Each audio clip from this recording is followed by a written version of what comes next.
పునరుద్ధానుడు గొప్పవాడైన యేసుక్రీస్తు ప్రభు నామమున అందరికీ వందనాలు, దేవునికి స్తోత్రాలు. మరణమును జయించిన దేవుడు, సజీవుడైన దేవుడు, జీవాధిపతి అయిన యేసుక్రీస్తు ప్రభు మనల్ని ప్రేమించి మనకు అనుగ్రహించిన ఈ నూతన పునరుద్ధాన దినాన్ని బట్టి సమస్త మహిమ ఘనత ప్రభావములు యేసయ్యకే చెల్లునుగాక. ఆ గొప్ప దేవుడు మనల్ని ప్రేమించి ఈ పునరుద్ధాన దినములో మనకు అనుగ్రహించిన దేవుని యొక్క వాగ్దానము కృపావార్త. యెహోషువ గ్రంథం 1వ అధ్యాయము 17వ వచనం. మోషే చెప్పిన ప్రతి మాట మేము వినినట్లు నీ మాట విందుము. నీ దేవుడైన యెహోవా మోషేకు తోడై ఉన్నట్లు నీకును తోడై ఉండునుగాక. దేవునికి స్తోత్రం కలుగునుగాక, దేవునికి మహిమ కలుగునుగాక. ప్రభునందు ప్రియమైన దైవ జనాంగమా, దేవుడు ఈ దినాన మనకిస్తున్న వాగ్దానం, మోషేకు తోడై ఉన్నట్లు దేవుడు నీకు కూడా, ఎవరైతే ఈ వాక్యం వింటున్నారో వారందరికీ దేవుడు వాగ్దానం చేస్తున్నారు, నీకును నీకు తోడై ఉంటా. ఎందుకంటే మన దేవుడు నిన్న నేడు నిరంతరం ఏకరీతిగా ఉన్న దేవుడు. ఆయన మోషేకు తోడుగా ఉన్నట్లు మనకు కూడా తోడుగా ఉండే దేవుడు. అయితే ఈ వాక్యం యొక్క సందర్భం 40 సంవత్సరాలు అరణ్య ప్రయాణంలో మోషే ద్వారా దేవుడు వారందరినీ నడిపించి, మోషే ప్రభువునందు నిద్రించిన తరువాత కనాను దేశంలోనికి వారిని తీసుకెళ్లే బాధ్యత యెహోషువ గారికి అప్పచెప్పారు.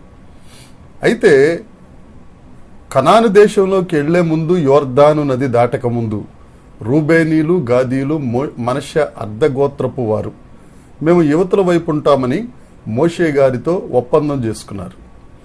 ఆ ఒప్పందం ప్రకారమే దేవుడు ఒప్పుకున్నారు, మోషే గారు కూడా అలాగే అన్నారు.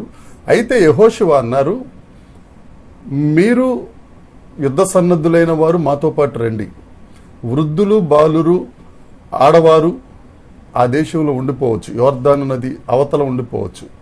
ఎందుకు అనంటే మేము వెళ్తున్న ఆ కనాను దేశంలో శత్రువులను జయించుటకు మిగతా గోత్రముల వారు ఆ దేశమును దేవుడు చెప్పినట్లుగా విభజించుకున్నటకు, ఆ కార్యము జరిగే వరకు మీరు వారికి తోడుగా ఉండండి, సహాయం చేయండి అన్నప్పుడు ఆ రూబేనీలు, గాదీలు, మనష్య అర్ధగోత్రపు వారు చెప్పిన మాట, యెహోషువ మోషే మాట విన్నట్టు నీ మాట కూడా మేము వింటాం.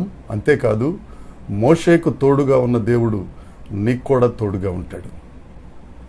మోషేకు తోడుగా ఉన్నట్లంటే మోషే ఎన్ని సమస్యలు వచ్చినా ఫరో దగ్గర నిలబడిన దగ్గర నుంచి నెబో పర్వతం ఎక్కేంత వరకు, ఈ అరణ్య యాత్రలో ఎర్ర సముద్రం వచ్చినా, ఎన్ని శ్రమలు వచ్చినా, ఎన్ని కష్టాలు వచ్చినా ప్రజలందరూ సమస్య వైపు చూస్తే మోషే మాత్రం దేవుని వైపు చూశాడు. సమస్య వైపు చూడలేదు. దేవుని వైపు చూచుట వలన, ఆ నమ్మిక ఉంచుట వలన దేవుడు మోషేకు తోడుగా ఉన్నాడు. ప్రతి సమస్య పరిష్కరించబడింది. నా ప్రియ సహోదరి, సహోదరుడా, దేవుడు నీకు తోడుగా ఉండాలి అని అంటే కష్టాలు వచ్చినా, శ్రమలు వచ్చినా నువ్వు మనుషుల వైపు తిరగకూడదు, దేవుని వైపు తిరగాలి. దేవుని మీద నీ బరువేయాలి, దేవునికి బాధ్యత అప్పచెప్పాలి, దేవుని వైపు చూడాలి. అప్పుడు నీ ఆశ కలిగిన ప్రాణమును తృప్తిపరిచే దేవుడు నీకు తోడుగా ఉంటాడు. మనుషులు తోడు ఎందుకు పనికిరాదు, దేవుని తోడు నీ ఆఖరి శ్వాస వరకు నీకు తోడుగా ఉంటుంది. అంతేకాదు మరణానంతరం కూడా నిన్ను పరలోకానికి చేర్చుతుంది. ఆయన తోడుగా ఉంటే అన్నీ ఉన్నట్టే, మనుషులు తోడుగా ఉంటే ఏమీ లేనట్టే.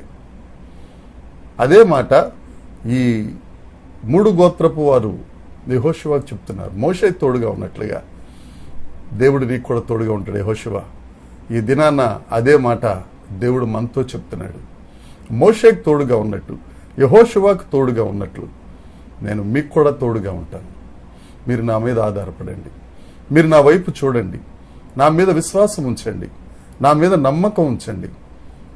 నేను మిమ్మల్ని ఆశీర్వదించి అనేకులకు ఆశీర్వాదకరంగా చేస్తాను. ఏం చేద్దాం నా సహోదరి, సహోదరుడా? దేవుని వైపు ఆధారపడదామా, మనుషుల మీద ఆధారపడదామా? ఒకటే మాట, దేవుని మీద ఆధారపడితే దేవుడు నిన్ను ఆశీర్వదించి అనేక జనములకు ఆశీర్వాదకరముగా చేయునుగాక. ఈ దినం పునరుద్ధాన దినం. దేవుని ఆలయానికి వెళదాం. సియోన్లో నుండి దిగివచ్చి దేవుడు నిన్ను ఆశీర్వదించి ఘనపరచునుగాక. దేవుడి మాటలు దీవించునుగాక.